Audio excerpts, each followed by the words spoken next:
ガンダム作品にはそのフレーズやシーンのインパクトから聞いただけで何のシーンを指しているか分かってしまうセリフが多数存在します。特に物語の始まりとなる一年戦争では数十年経った今なお様々な場所で愛されているフレーズが多数誕生しました。しかしガンダムに最近触れたという方や一年戦争作品を見たことがない方にとっては何のこっちゃと困惑するものがほとんどかもしれません。そこで今回は一年戦争が生んだインパクトが強すぎるセリフ6選を紹介していきます。なお本動画はコミュニティでアンケートを取った内容から選ばせていただいたものとなります。皆様たくさんのコメントありがとうございました。気になる方はぜひコミュニティの方もご覧ください。それでは始めましょう。ジーク・ジオン。こちらは機動戦士ガンダムからジオン公国を象徴する掛け声です。主にジオン万歳のようなジオンを賛美する意味で使われる掛け声で、元ネタはヒトラーが支配していた時代のドイツで用いられていたジークハイルと言われています。ギレンがガルマの葬儀で言い放ち、国民の団結を促したように、ジオン公国の高い士気や団結力を表現するセリフとして多くの視聴者に強いインパクトを与えました。そして一年戦争でジオンが敗北した後もなおジオンを象徴する掛け声として人々の心に刻まれ、敗戦を受け入れない兵士や民衆たちによってジオン公国の意志とともに受け継がれています。そのため一年戦争後を描いた作品でもジオン再興を目的とした過激派がこの掛け声を使っている傾向にあり、特にエギーユ・デラーズ率いるデラーズフリートが使用していた印象が強いという方も多いのではないでしょうか。また地球に残ったジオン残党軍もこの掛け声を重んじていて、ガンダムダブルゼータのロンメル隊やガンダムユニコーンのヨンムカークス率いる部隊でも使用されています。またシャア率いる新生ネオジオンやスイートウォーターの住民も使用していたりと、長い間団結や忠誠を示す言葉として愛用されていました。ちなみに現実世界では主に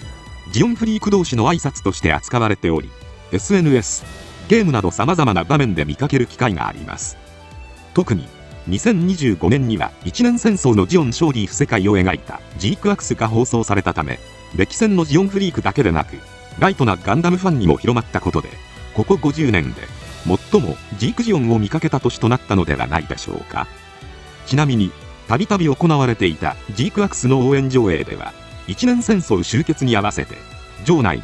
ジークジオンコールが響き渡る現場が見られたという報告が相次いでいました。なおジオン公国以外の人間にはその光景はトラウマとなっているようで、後にリディは数千の人間が一体となって声を上げる姿は気味の悪い光景だったと語っています。親父にもぶたれたことないのに。こちらは機動戦士ガンダム9話からアムロがブライトに平手打ちされた際に発したセリフです。おそらくアムロのセリフとしては一二を争う知名度を誇っているセリフではないでしょうか。作中ジオンの止まらぬ追撃に精神が疲弊し、とうとう出撃をボイコットしてしまったアムロ。一方のブライトも精神的に余裕がなく口答えが止まらないアムロに平手打ちを一発。しかしそれでも口答えが止まらないアムロにブライトはさらにもう一発平手を叩き込みます。その際アムロが放ったのが二度もぶった。親父にもぶたれたことないのにでした。このテンポの良さと殴られることに対する非日常性を的確に表現したセリフとして視聴者の心に刻まれました。そのため現在まであらゆる作品でパロディされているほか、エネキーの CM などでも使用されており、一般にも広く浸透しているセリフとなっています。ちなみにブッダではなく殴ったね、親父にも殴られたことないのにと劇中で言っていない形で覚えている方が多く見られます。もしかすると最初の一発目をもらった後にアムロが殴ったねと言っていたのを混同して覚えている方が多いのかもしれません。余談ですが、アムロのセリフに対するブライトの殴ってなぜ悪いか、それが甘ったれなんだ。殴られもせずに一人前になったやつがどこにいるものかという返答と、その時のブライトの印象的すぎるポーズもガンダムファンの間では非常に有名なシーンになっており、ファン同士のやり取りではこちらも使用されるケースが多く見られます。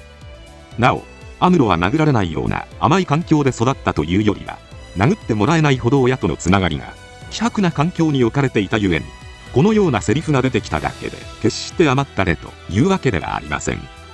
むしろほんの少し前まで銃を持ったこともない民間人が睡眠もまともに取れない環境に置かれ、無理やり戦わざるを得ない極限状態の中で出てきたセリフと考えると、また捉え方も変わるのではないでしょうか。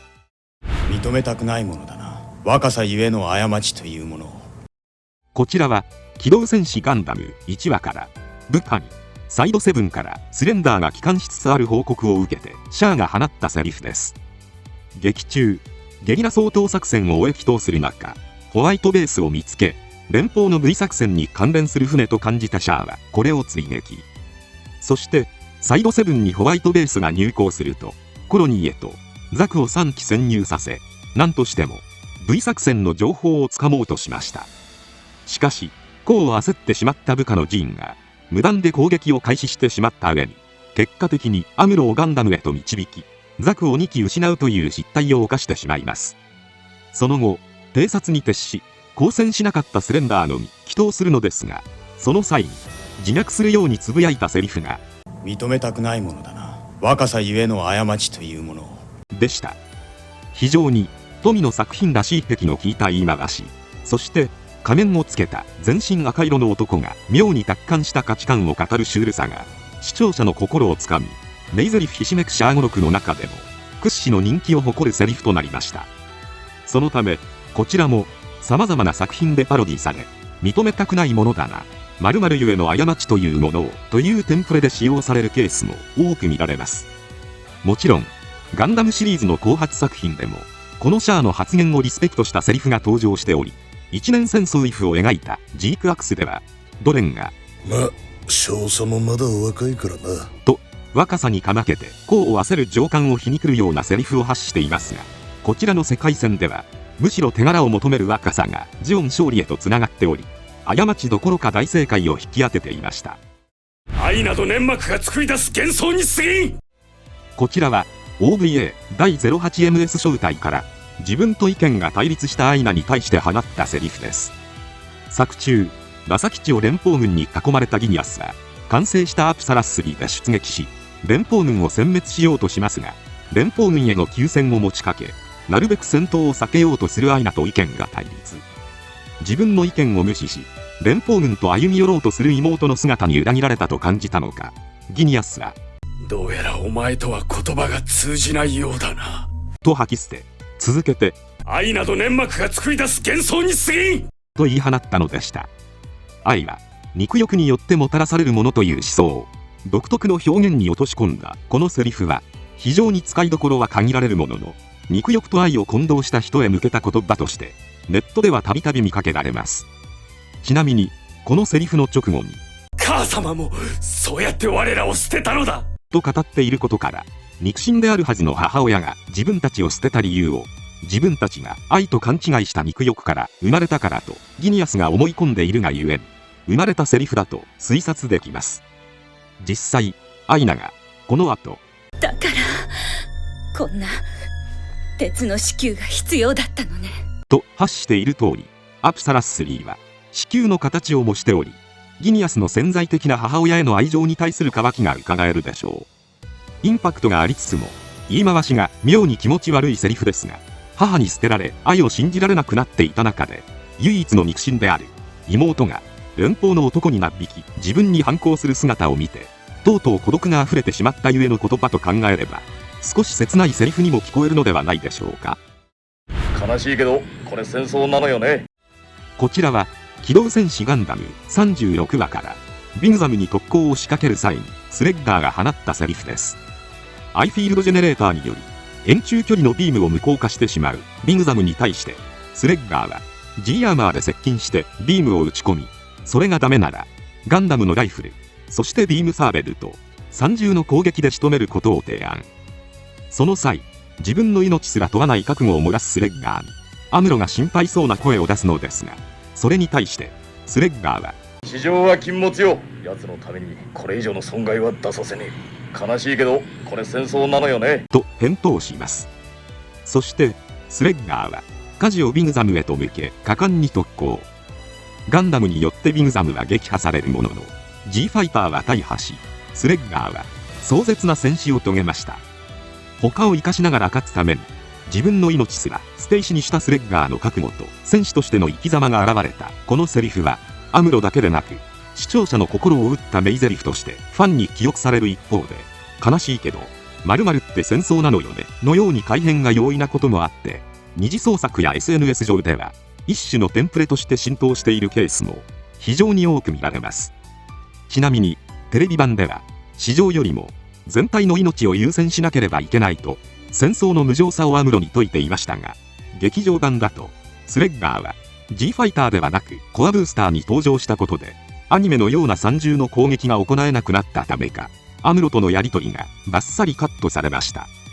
そのため劇場版を見ているだけでは、なぜスレッガーはこんなことを言ったのかと、スレッガーの覚悟を汲み取るのが難しく、戦争の悲惨さを語るだけのセリフとして一人歩きしている印象を受けることもあります。ジオンはあと10年は戦える。